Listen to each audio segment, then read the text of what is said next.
Marriage is a gift. Yes, it is. I give you me, and you give me you.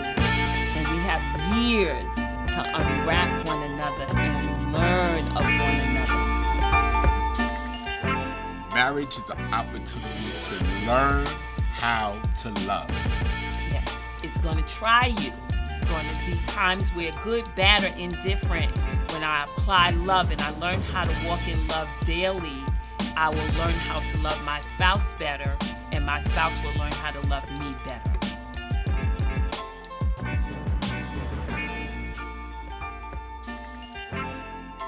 Welcome, Module 1, Dating Questions. Now, get your significant other, get on the train or the bus, ask these questions, go walking, sit in the park. That's just some ideas of what you can do, but they are must-have conversation. So we're going through our first 10 questions, and we want you to follow us on all these modules because you need to ask these questions and have answers to them. What is your, question number 1, what is your most important, memorable part of your childhood? Your first favorite, your most painful? What do you remember most vividly? And the things that you don't remember or don't like to remember. Question number 2, how do you feel about your relationship with your mom? It is so important for your intended spouse to understand the dynamics of your family. Are you happy with it?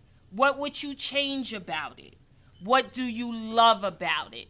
And a lot of times we know people don't like to answer these kind of questions, but you want to spend some time and you want to get some answers. Hard one, number 3. How do you feel about your relationship with your dad? And this is for the girls and the guys. Your relationship with your dad. He may have been there, he may not have been there, you may be very close to him, you may not, but it is a point that you must discuss with your intended partner. Number 4, how did your parents argue or fight? Did they yell? Did they leave? Did they fight fair? How did they resolve their issues?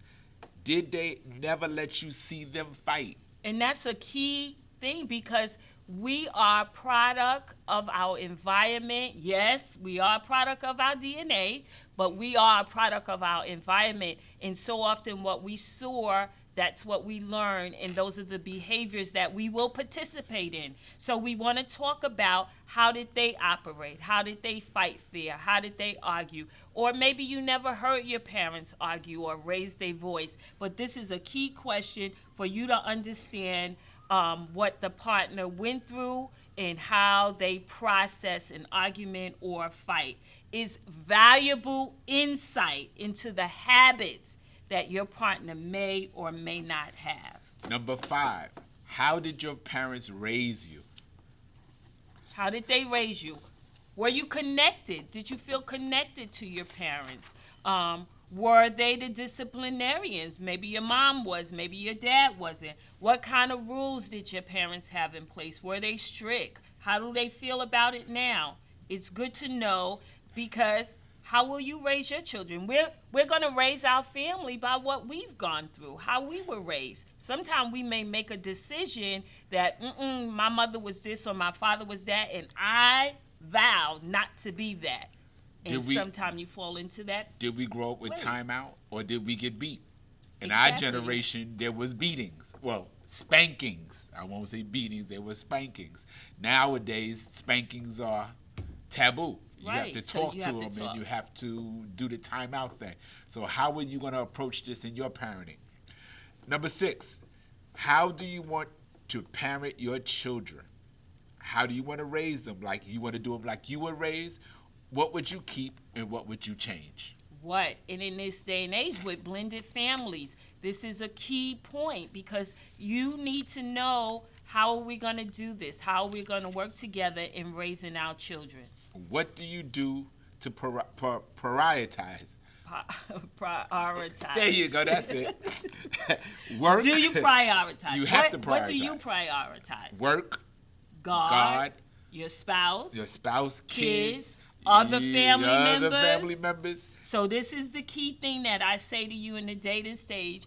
I need you to do is write a list of your priorities and put them in order from 1 to 100. Which one is first? Write them down, then go back and put them in the order of what you consider your top priority. And which one will be on the top of your list? Which one would be on the top of your list?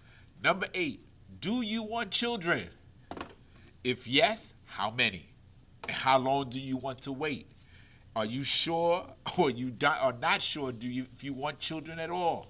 Right. And it's important to understand that even as we are older, in this day and age, some people are getting married at an older age, and one spouse may want, or the person you dated may want, and the other person may not. That is a key thing to talk about, because you can't go into a marriage and the person have clearly stated they don't want any children, and then you go, but I do. This is together. We have to choose this together and make sure this is the right thing for us to do. And is it selfish if I have children and don't want any, and my wife has none, but she wants any? So these things have to be discussed. It has to be a compromise. And you can make or break a relationship because the compromise is not been made. That's right. And it's not discussed. We have to really sit down and say, you may have children from a previous relationship, and I'm coming into this relationship and I have none of my own. And the thing is about marriage is when we procreate, it means I want a piece of you and a piece of me is what we create when we create our children together. But God only made one creation, right? And he gave us creative power. And so in our relationship, that's what we do when we have children, use our creative power.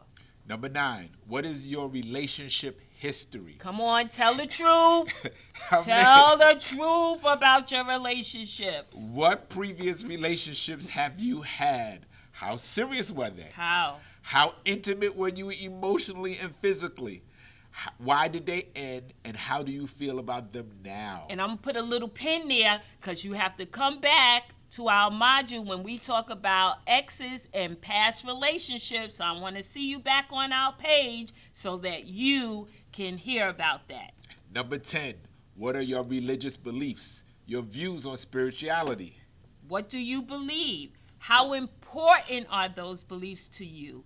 Who you are? Do you believe the same things that I do? Do you expect me to believe what you believe? And that is a key factor in your relationship. Do we believe the same thing? Do we believe spirituality is a great part of our relationship? So we have given you 10 questions to digest. We're getting you started. Come on back to the next module so you can hear some more. Take some time, write this down. Like I said, get on the bus, get on the train, go to the park, go sit in the restaurant and talk. So often we get emotionally driven. We don't talk to get information and understanding. See you at the next module. Don't you want to hear the next set of questions? Don't miss us.